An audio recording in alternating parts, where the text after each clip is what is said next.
Hey, I'm glad you're here. A few things this page is not, a caution, what it is, and something for free.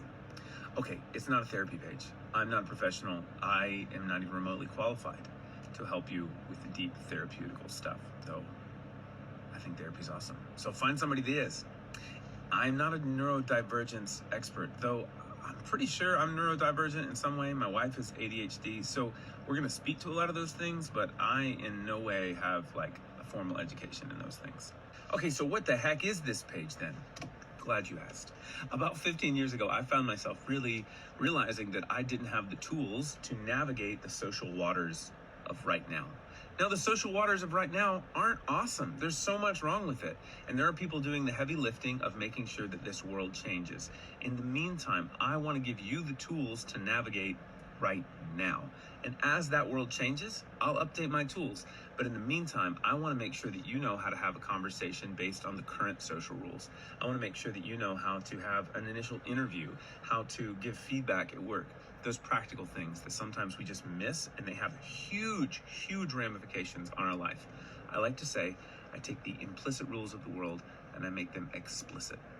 And to that end, I made a small talk toolkit that you can download for free in my bio. So I only just had this idea, so bear with me if this is like 3 minutes long.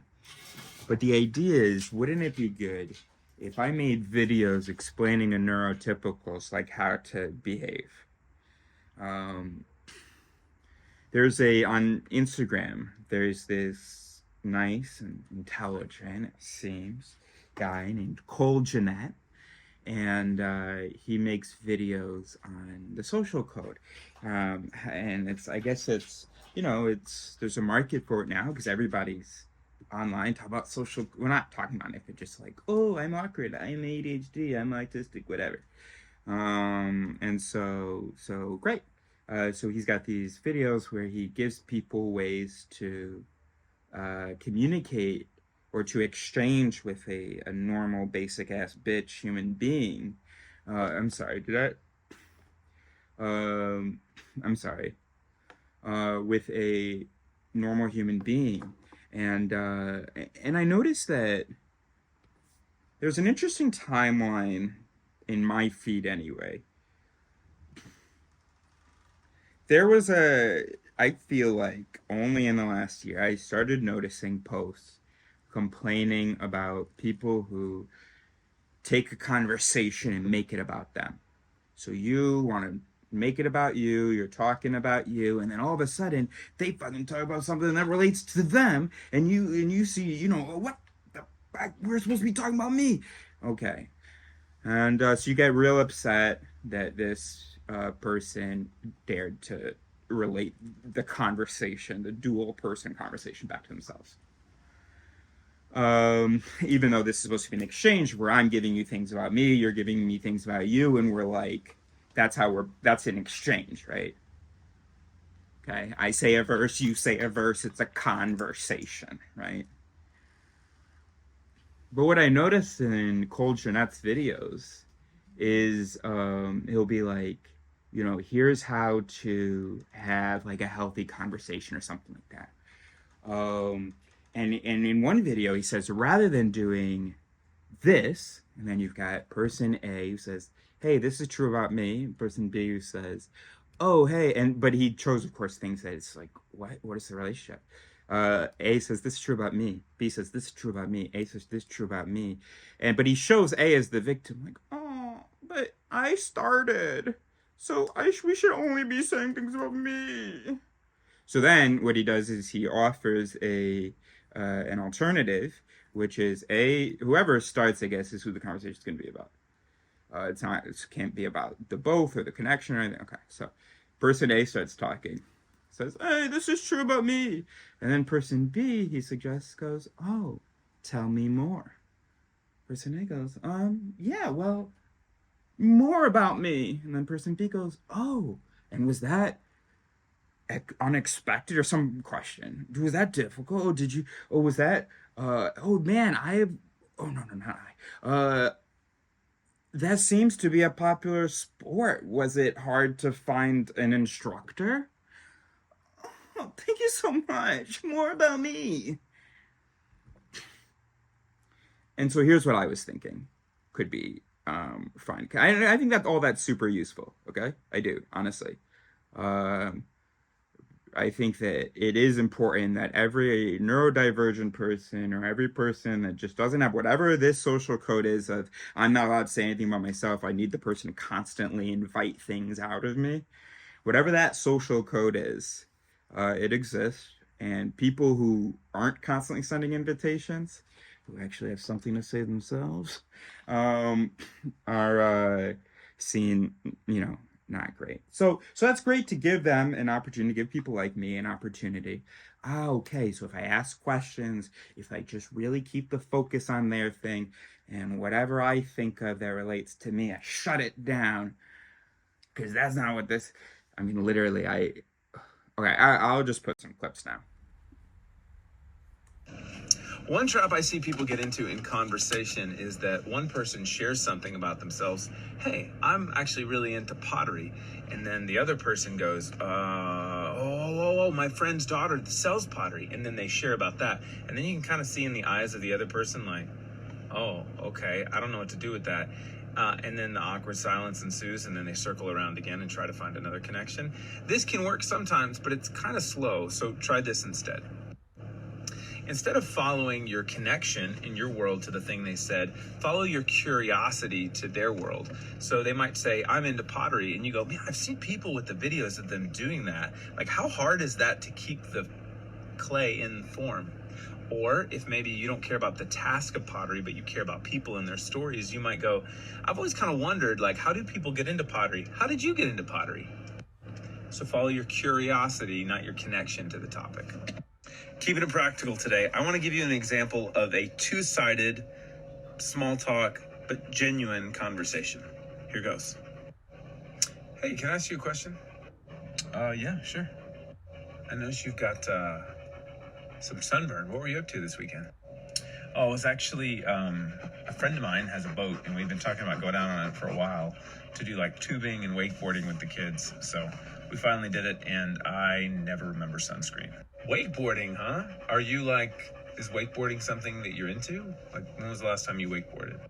I mean, I wakeboarded like 10 years ago. I wouldn't say it's something that I'm into.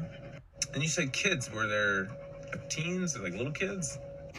Yeah, well, my son's 14, and then my buddy's son, I think he's 15 or 16, and they had a couple friends. How'd it go? It went good. I'm going to be very, very sore tomorrow. Yeah, it's weird how doing those exercises that aren't like gym exercises can mess with your muscles in a way that like running.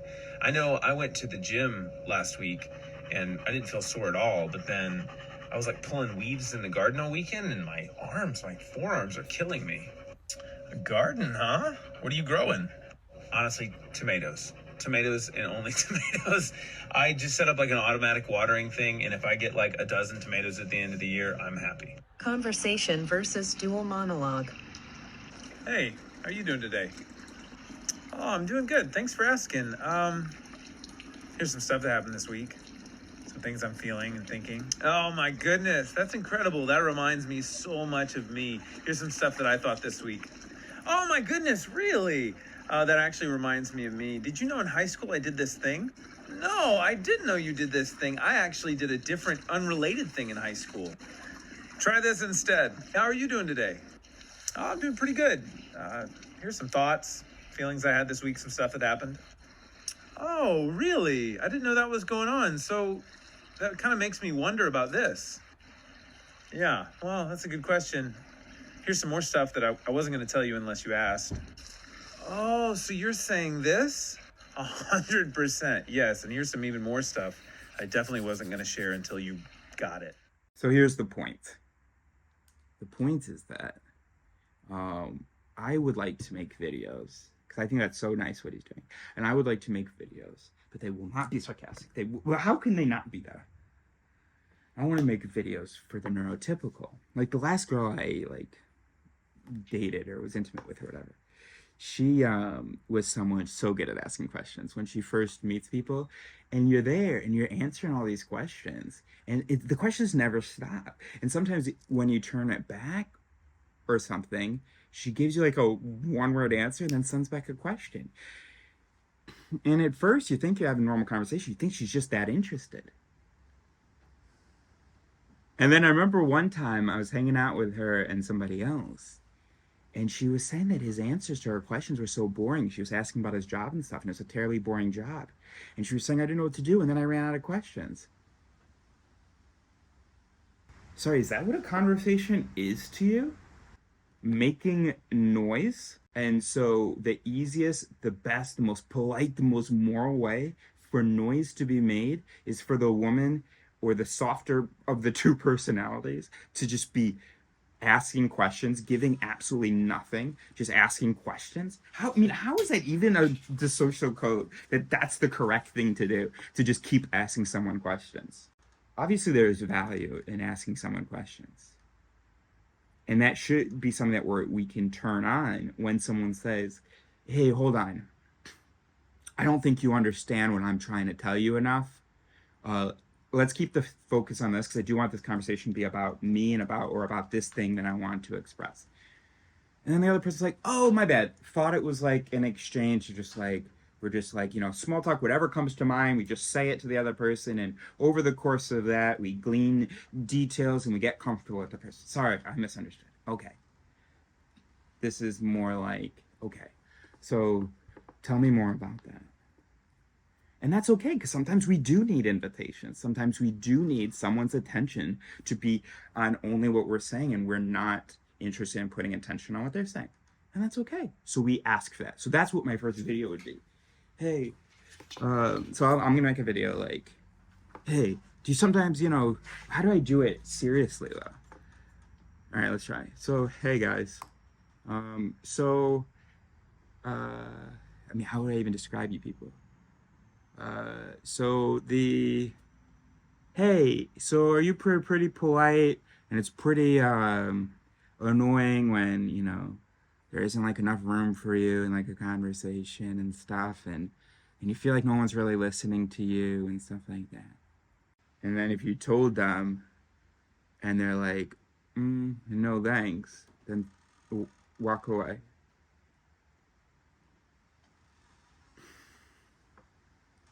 And what's the advice that I would give? How do I say that the space of a conversation, the space of an interaction, it's not meant to be a competition.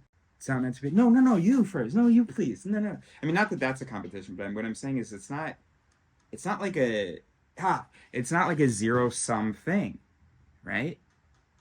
I mean, kind of in the sort of the time that is spent, but no, what am I trying to say? I mean, it's just like, fuck. If you imagine, like a wrestling pad, you get on the mat. So there's the specific mat, and that defines the limits of that arena. Yes, where a competition happens.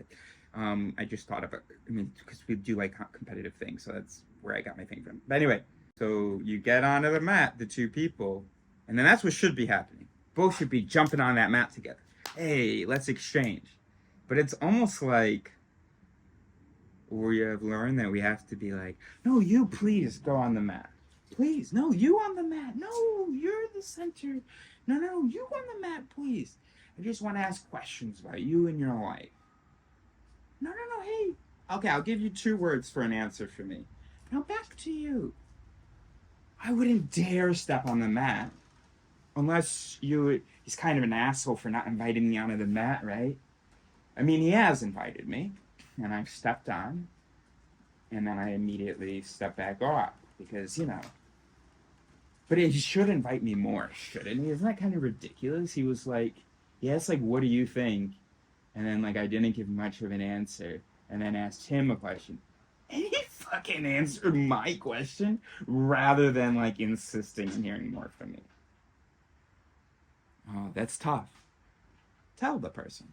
Say, hey, I'll get on the mat. Could you hold my hand? Could you undo my shoes? Could you take them off? Can we go slow? Here we go. There's my advice to you. And anyway, go to my Instagram, Arasil, and maybe I'll start putting some reels with more good advice.